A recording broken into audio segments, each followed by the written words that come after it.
How old were you when you became a made man? I was, when I became a recruit, I was 22. Yeah. And I took the oath when I was 24, 2 years later. All right, so listen, how do you, your mindset, like my mindset. Yeah. So I'm a made guy in the neighborhood. Nobody could fuck with me, put their hands on me, but I could fuck with you. How do you do that? Look, my mentality. You know, I'm a young 20-something-year-old guy. Hey, I don't like this fucking guy, but I love his girlfriend. Kill that motherfucker. That's my main time. You know what I mean? If I want this, kill them. You know what I mean? If I want that fucking house, he has a business, fuck him. If I was a mob, so does that thought goes through your mind? You know, Mike, now, honestly, I got involved in the life really to help my father. I mean, that was my whole motivation. Oh, see, I would be so self-absorbed and stuff from the mob. If I was in the mob, I'd be so self-absorbed. Yeah, but you know what? It happens. I mean, it's a rush because, you know, you got a ringside table wherever you go, people give you a lot of respect, and, you know, you try to carry yourself the right way. You don't want to abuse that. How do you do? You never had that before, and all of a sudden, boom, it's never like this. I give you a little bit at a time. It's just all at once, boom, you're made. Yeah, but understand, I grew up with it. You know, I mean, look, I spent my childhood in the Copacabana meeting everybody from Sinatra on down. So, you know, my dad was that kind of a guy. I mean, when he walked into a place, I mean, he was a different guy. Respected. People really looked up to him. They really respected him. He carried himself well, and he was a tough guy. I mean, there's no question about it, you know. So, I mean, I grew up around it, and I really admired and respected my dad. But when I got into the life, you know, number one, I wanted to get him out of prison, so I worked hard on that. And number two, honestly, I wanted to be the best possible mob guy I could be. So What's that consist? Yeah, what did that mean? You know, in that life, you kind of make your own way. They had guys, I'll give you an example. I took the oath in 1975, right, on Halloween night, actually. There was 6 of us that night that took the oath. And we had 115 made guys that actually took the oath. Out of the 115, 20 of us were earners. The other guys were just... That means you bring in money. Yeah, we were earning. We were earning really for everybody else. The other guys who got him a union job, who was doing a little bookmaking, you know, trying to scratch out a living.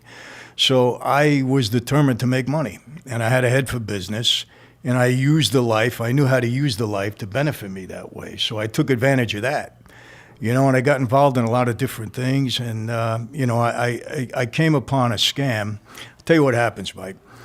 There was a guy, Italian guy around me, right? He kept coming to me. He had a couple of gas stations on Long Island. He had like a wholesale operation. So he comes to me and he says, Mike, he says, you know, I got these 2 guys from another family. They keep trying to extort me. He said, you got to help me out. Because I was kind of the guy on the island when I moved out there.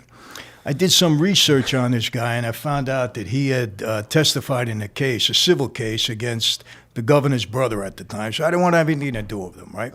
He kept coming back. He said to me, listen, if you help me out, I got a way to defraud the government out of some tax on gasoline. So he got my attention, right? I hated the government.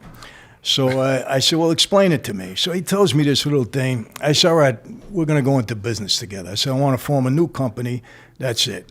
So I get rid of the 2 guys that were bothering him. I didn't get rid of, you know, I made them go away.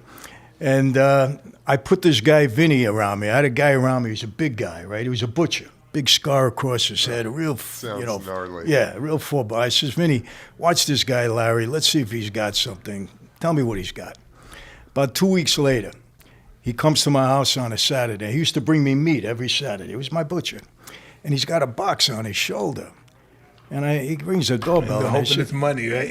No, I'm saying, what are we doing with all this meat? We having a party or something? I don't know about it. He says, hey, Chief, come into the kitchen. It ain't meat. He puts the box on the table. He opens it up, $320,000. He said, this is the first week's take in the gas business. Smelled like gasoline, right? I didn't care what it smelled like at that point, but he got my attention. So what happened, Mike, over the next 8 years, I took that from $320,000 that week to almost $10 million a week. We had about 350 gas stations. How many people were getting that money? How many people do you have in your crew that was getting that money? Well, you know, I was supporting a lot of people, the guys at work, and I was kicking up to the family. I was giving them $2 million a week. You know, you got $2 million a week, it buys a lot of loyalty, as you know. You know what I mean? So I would think hell yeah, I would think, go ahead, man, do what the fuck you want to do. yeah, I mean, you know. And so they made me a captain in 1980. They elevated me to that position.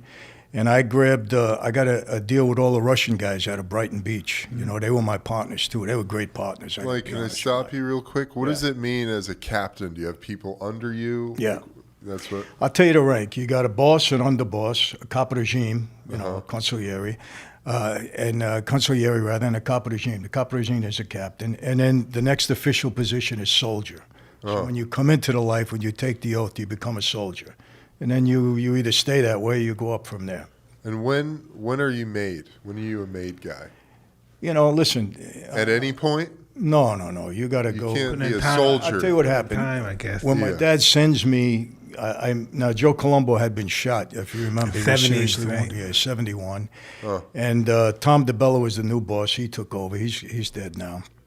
And I sat with Tom, and he says, Mike, I got a message from your father. He said, you want to become a member of our life.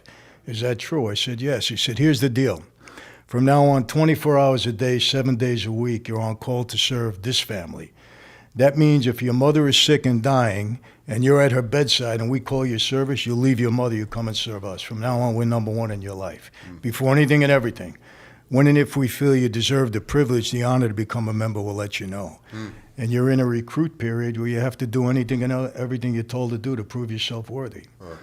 And, you know, listen, people ask all the time, number one question, Mike. Kill anybody. Did you ever kill anybody? No, I got three top questions. Number one, did you ever kill anybody?